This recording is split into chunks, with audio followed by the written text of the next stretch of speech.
My correct people are say make I can't give una this update how una dey.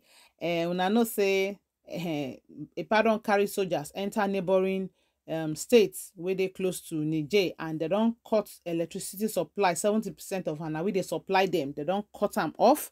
Then they get light even pass us. Then for this video, I want make una watch this video, listen to Ned Media. Una go hear 4 main reasons we make EPA won't carry out this war matter.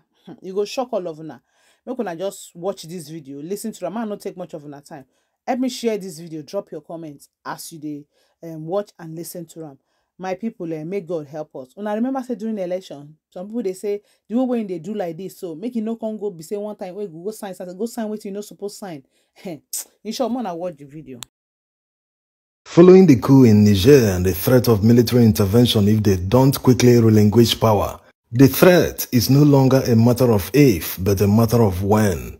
This is because Nigerian troops are now stationed near Niger to enforce a no-fly zone over Niger. Why is Tinubu bent on military intervention in Niger? Let's see 4 main reasons why he is doing it. Number 1, out of the 4 reasons, this one might be the major motivation to invade Niger. When the country is at war and Tinubu is still fighting for legitimacy, which might still take a few months to resolve, going to war will trigger Section 135 subsection 3 of the 1999 Constitution, which will make him stay in power for up to 4 years. It says, if the Federation is at war in which the territory of Nigeria is physically involved and the President considers that it is not practicable to hold elections, the National Assembly may by resolution extend the period of 4 years mentioned in subsection 2 of this section from time to time, but no such extension shall exceed a period of 6 months at any one time. Many people are not paying attention. These people are desperate. They can go to great lengths to stay in power. The military intervention that is already underway with the deployment of Nigerian troops near the northern border with Niger to enforce a no-fly zone. This is an act of war. But that's not the first. The first one happened when he authorized the disconnection of electricity supply to Niger. Yes, this action is also an act of war.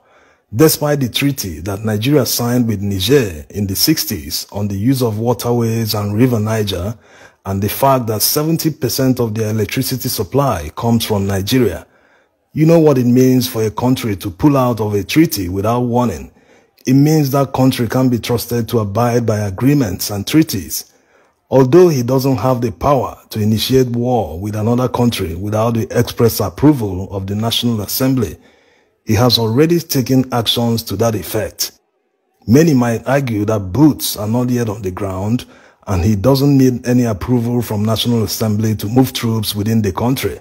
The truth is that in order to enforce a no-fly zone over Niger, the Air Force will need to intercept aircrafts in the air within their airspace, which might result in their firing a weapon. What if someone gets hurt and they retaliate? There are more than 300 Nigerians in IDP camps in Niger Republic. Instead of finding ways to resettle these people back to their homes in Nigeria, they are actively trying to wage war in a country that is hosting 300,000 Nigerian citizens. How about solving the problems that push these Nigerians to run to Niger Republic in the first place? You can't solve your security challenges, but you want to go and fight in another man's country. Even in Abuja, the seat of power, there are people living in IDP camps. They can't resettle them to their homes, but they want to go on an adventure in another man's land. There's no single benefit for Nigeria in this their adventure. Instead, we are losing money. We don't even have the money for this kind of experiment. Nigeria is simply broke. Look at the effect of the border closure. Long lines of trucks and coaches that will normally bring revenue to customs. Niger is a poor country. Sanctioning them will impoverish their people more. Besides, many of them support the military that took over power. Look at this banner, Abat la France, which means down with France in English. So why are they crying more than the bereaved? Why the focus on Niger? This kind of attention, Mali, Burkina, didn't receive them when the military took over power there. Are they aware that Russia is backing some of them? Although the Russians have denied backing Niger or even interested in what is going on, we know their antecedents. We shouldn't take their statements seriously. When they deny something, the next day they do the complete opposite. Remember what they said before the invasion of Ukraine, only to invade them a few days later. There's a reason Mali, Burkina, and Guinea have all declared support for Niger, and they are willing to put boots on the ground in case there's military intervention in Niger.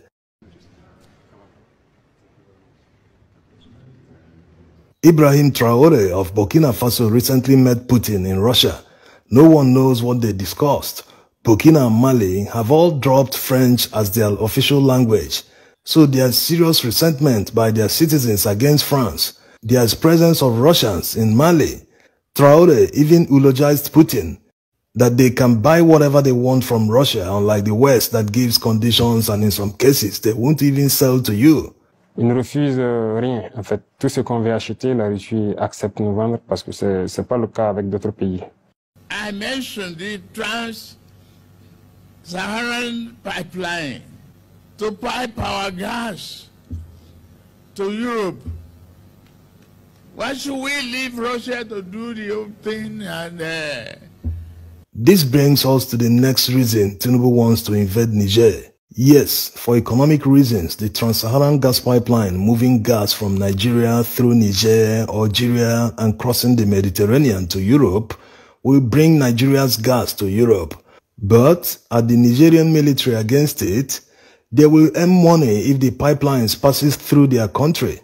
The entire region is very volatile. Very few investors will take the risk to lay gas pipelines across a restive region. That's why Morocco proposed an alternative route to Nigeria. Besides, whichever route they take to bring the gas to Europe, Russians don't like competition. The major reason they invaded Ukraine was because the huge gas reserves off the Ukrainian coast was about to be mined by oil and gas conglomerates. With the situation on ground there, no mining can take place for now. Russia, having been cut off from supplying gas to Europe, they won't allow Ukraine to do that either. Coming back to Nigeria and looking at the economic situation on ground, Nigerians urgently need more gas pipelines spread across many cities as alternative to petrol. Whether it's CNG, LNG, we need them now to sustain our economy instead of selling gas to other people. So instead of wasting money in the guise of restoring democracy in another country, why not use the money to better the lives of Nigerians who own the money in the first place? We need serious investment in road infrastructure. Look at our federal roads. How can this kind of roads exist in Nigeria and you're talking about restoring democracy in another country? This is what causes military coup in the first place. When elected politicians don't deliver dividends of democracy and good governance to the people, people will simply lose hope in democracy. Yes, you can't give what you don't have. Someone that committed a political coup and rigged an election is talking about restoring democracy in Niger. Is this real? Many African politicians don't obey the rules that guide democracy. They don't respect the separation of powers between the different arms of government. They see themselves as kings that everyone must be subservient to them. They are very reckless and lawless. They waste money on frivolities while their people suffer. The money spent by National Assembly members to fuel their cars in their convoys on a daily basis can build homes to resettle thousands of people living in IDP camps across Nigeria. That's just for one day. Imagine what the yearly budget can achieve if directed to infrastructure that will benefit the people, instead of wasting them to fuel cars to take one man to work. What about the executive arm? Let's even leave politicians because we already know the kind of waste they incur on a daily basis. Why should the Inspector General of Police be using long convoys just to go to work? What about the police commissioner in a state, or a colonel, or brigadier general? You see them with their insignia in full display on their cars. These are security personnel that should be riding in unmarked cars to blend into the society like any other person. Drive yourself to work or maybe get a driver if you can afford one. It is simply a waste to be driving in convoys and blaring sirens all the time when there is no emergency. That's why the money doesn't get to the security personnel that deserve them. The low-ranked officers are always at the front line. They face more risks. Their lives are more exposed to danger. At the end of the day, they are paid peanuts compared to what senior officers earn. In Western countries, the difference between the salaries of a low-ranked officer to a colonel or a commissioner is small, unlike the huge gulf in Nigeria. This is why many have resigned from the army in the past few years. The compensation is not commensurate to the amount of work they do. That's why they transfer the anger and frustration to citizens who have nothing to do with their problems. That's why they collect money from motorists on the highway. Not that it's an excuse, but the government should do better.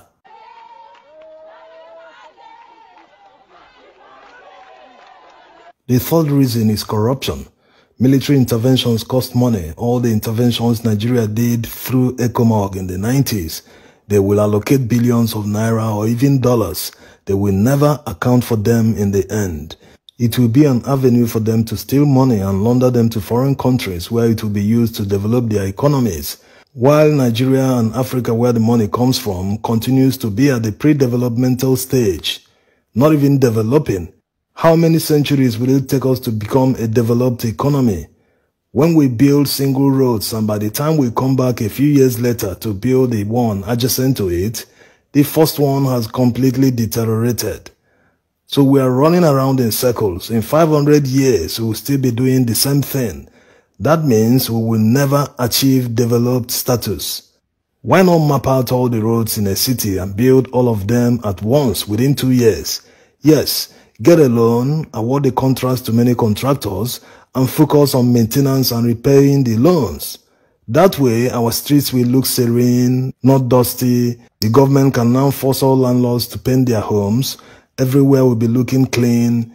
We will also reduce the incidence of malaria because all drainages are covered. They know the right thing to do, but they won't do it because there's more money to be made by constructing single roads. They don't even do maintenance. They allow the road to deteriorate completely so that they can rebuild it for more money. The fourth reason is because Tinubu wants to impress France and United States. By fighting their proxy war, he feels he might get their full support. As someone that rigged the election and has legitimacy problems, which of course was the fear of many before the campaigns, that the West having a file on Tinubu might help them to get whatever they want from Nigeria. So in other words, he will work in their interest first before that of Nigeria. Remember that immediately after the coup in Niger, the European Union and France stopped all funding and aid to Niger. The Nigerians retaliated by blocking uranium exports to France and the United States. They've even gone as far as telling them to vacate their military bases in Niger. So despite their being very poor and the sanctions already biting, they can't even pay workers' salaries. They are still insisting that they be left alone as a sovereign nation to solve their problems by themselves. Why will an outsider intervene in this situation if not for ulterior motives? Why can't the countries who have military bases in Niger do the work themselves? Why involve Nigeria? Will the United States invade Mexico if the military took over power there? Will France do it in Portugal? Why is Niger different? That's why the northerners, who by the way will be the most affected if the situation ever escalates, they should make a statement through their representatives in the National Assembly to make sure that they do not authorize any invasion of any country if he ever decides to escalate the situation. Besides, ECOMOG wouldn't be battling only Niger. Guinea, Mali, Burkina, even Chad might commit boots on the ground to defend them. And it will worsen the security situation in northern Nigeria because Niger is the only buffer we have between us and Libya. Also, many Nigerians living near the border with Niger can trace their ancestry to Niger and vice versa. Even Buhari's father was from Niger. Will he support Nigeria going to war with his father's country? A poor country that will have nothing to gain from. It's very hard to see a northerner in support of a military intervention in Niger. Even in the military, considering the leak of deployment of troops, which ordinarily cannot happen without the express approval of top military hierarchy. Let them use the money to solve our numerous problems, save our democracy, observe rule of law and human rights, before talking about restoring democracy somewhere. Thanks for watching.